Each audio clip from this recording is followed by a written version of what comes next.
അതാ അങ്ങോട്ടേക്ക് നോക്കൂ, അങ്ങോട്ടേക്ക് നോക്കാൻ ബുദ്ധിമുട്ടുള്ളവർ ഇങ്ങോട്ട് നോക്കിയാലും മതി. ചിരിക്കരുതേ. യൂട്ടേണിനായി ശ്രമിക്കുന്ന കാർ പെട്ടെന്ന് വലതുവശത്തേക്ക് തിരിഞ്ഞ വീടിന്റെ ഗേറ്റിൽ ഇടിച്ചു കയറി മുന്നോട്ട് കുതിക്കുന്നു. വീട്ടുമുറ്റത്തെ കാർ പോർച്ചിലെ ഫോർച്യൂണർ കാറിന് പിറകിലേക്ക് ഇടിച്ചു കയറി.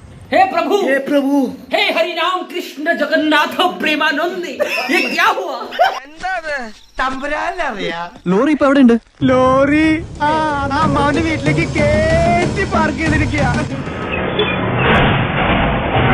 ഒറ്റ നോട്ടത്തിൽ കൗതുകമുണർത്തുന്ന ദൃശ്യം. വലിയൊരു അപകടമാണ് ഒഴിവായത്. യൂട്ടേണിനായി ശ്രമിക്കുന്ന കാർ പെട്ടെന്ന് വലതുവശത്തേക്ക് തിരിഞ്ഞ വീടിന്റെ ഗേറ്റിൽ ഇടിച്ചു കയറി മുന്നോട്ട് കുതിക്കുന്നു. ചെവിയും കണ്ടൂടാ, കണ്ണും കണ്ടൂടാ. ശിവനെ, ഇത് യാത് ജില്ല ചതിച്ചു. അങ്ങനെ വണ്ടി ഇടിച്ചു. ഇത്രയും കാലം ഇതിൽ നടന്നിട്ടും അങ്ങനെ ഒരു മരം അവിടെ നിൽക്കണേ കണ്ടിട്ടില്ല. ഞാൻ തല്ലരുത്.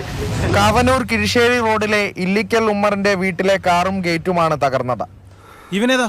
എന്റെ പൊന്നു സാറേ, എനിക്കറിയാൻ പാടില്ല. തിരിച്ചു ഓർന്നാ ചേച്ചി പറഞ്ഞത് ഇപ്പൊ കയറി വന്നിരുന്നതാണ്. കുറച്ച് ഓവർ ആയാലും എല്ലാവരും ശ്രദ്ധിക്കൂ. കാർ ഡ്രൈവർ പുത്തലം സ്വദേശി മുഹമ്മദ് അലി പരിക്കുകളൊന്നുമില്ലാതെ അത്ഭുതകരമായി രക്ഷപ്പെട്ടു. കാറിൽ മറ്റു യാത്രക്കാർ ആരും തന്നെ ഉണ്ടായിരുന്നില്ല.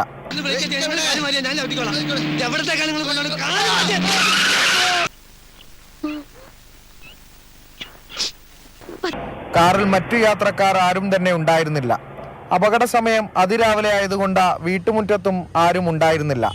ഇത് വലിയ അപകടമാണ് ഒഴിവാക്കിയത്. എന്തിനാ ആളുകൾ പടക്കം പൊട്ടിച്ചേ? ഇന്ന് വിഷുവ. ഇതേതാ സ്ഥലം? ഓഹോ, ഇവിടെ വന്നിരിക്കുന്ന മുതലാളി വിളിക്കുന്നു. എന്തിന്? വിശദ വിവരം എനിക്കറിഞ്ഞൂടാ. എവിടെ ഉണ്ടെങ്കിലും പിടിച്ചോണ്ട് വരാൻ പറഞ്ഞു.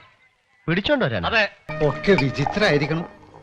കണ്ടക ശനിയാണെന്നാ ജോത്സ്യം പറഞ്ഞത്. സത്യമായിരിക്കും.